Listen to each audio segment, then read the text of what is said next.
see famous bridges. And it's not mere national pride speaking when I say that our own country can boast more beautiful bridges than any land in the world. I've been in Alcantara, Spain, where one of the oldest bridges in the world spans the Tagus River, built in 98 AD. That's almost 19 centuries ago.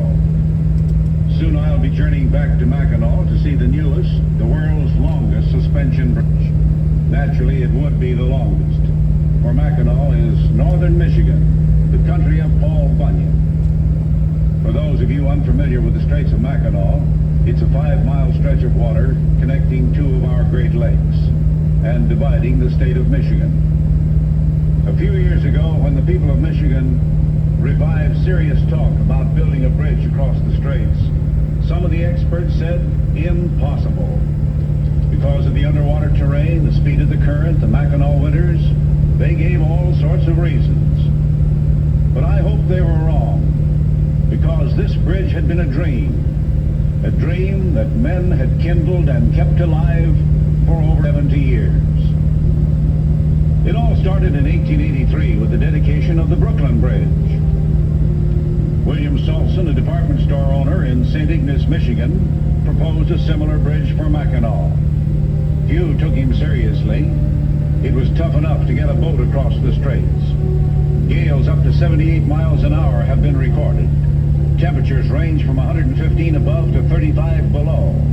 And when it gets cold, this is nature's deep freeze with a layer of ice as much as 6 feet thick.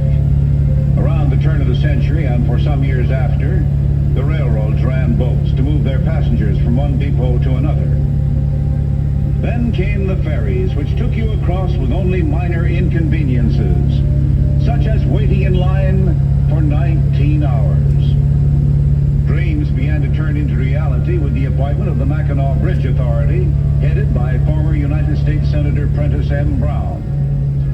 Evidence that the authority meant business came when they engaged Dr. David B. Steinman, whose beautifully designed bridges I have seen in many parts of the world.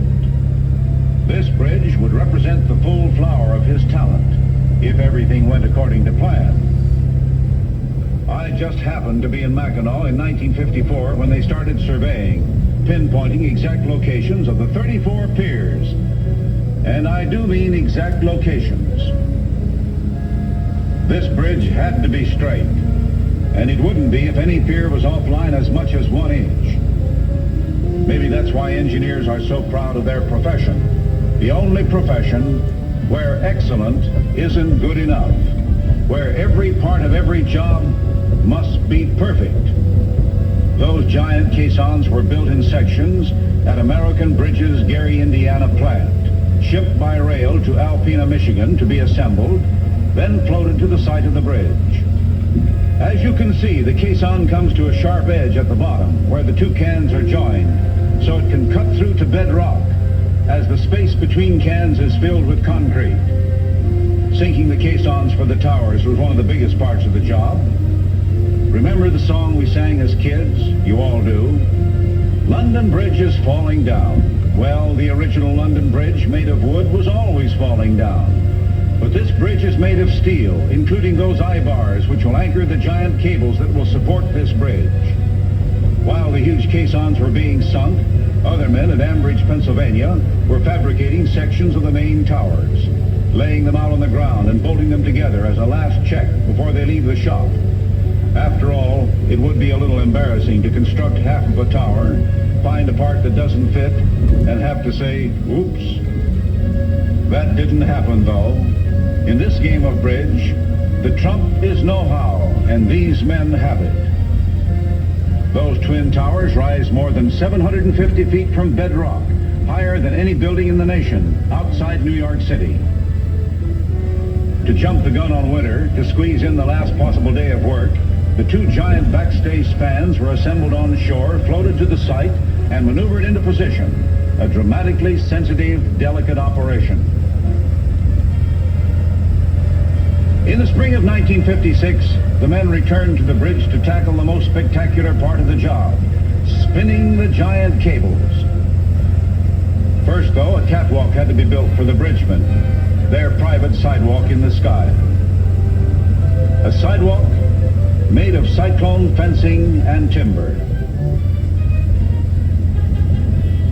The bounce is the thing that helps to spread the catwalk.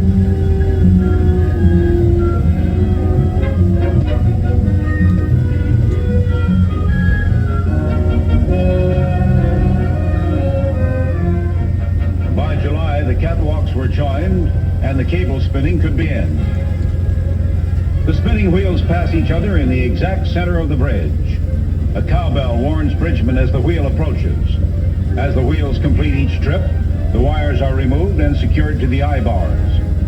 The wheels are then reloaded and sent on their way again.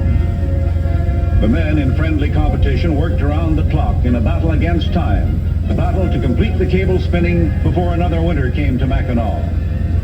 To use the racetrack phrase, it was a photo finish. In less than 3 months, they had to spin 42,000 miles of wire, enough to go almost twice around the world. A tough schedule. Like the pros they are, these men did the job and did it with 12 days to spare. Before the cable men leave the bridge, they compress, paint, and wrap the wires, thus making two 24.5-inch cables. Again in the spring of 1957, the iceman leaveth and the bridgemen return.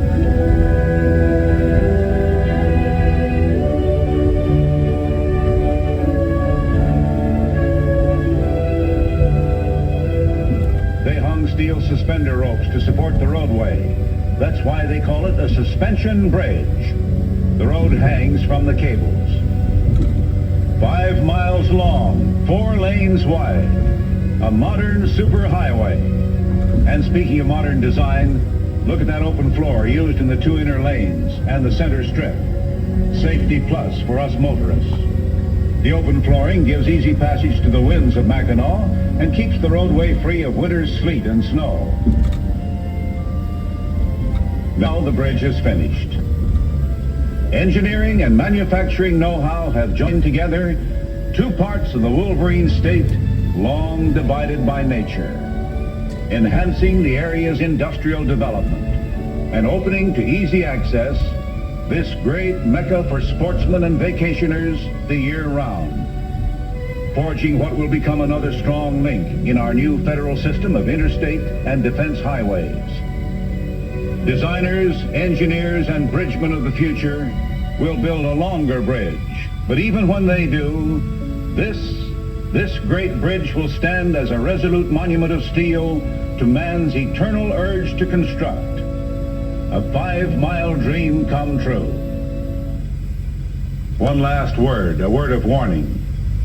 When you come to Mackinac to see this great bridge, be careful, very careful. It might make a bridge fan of you, too.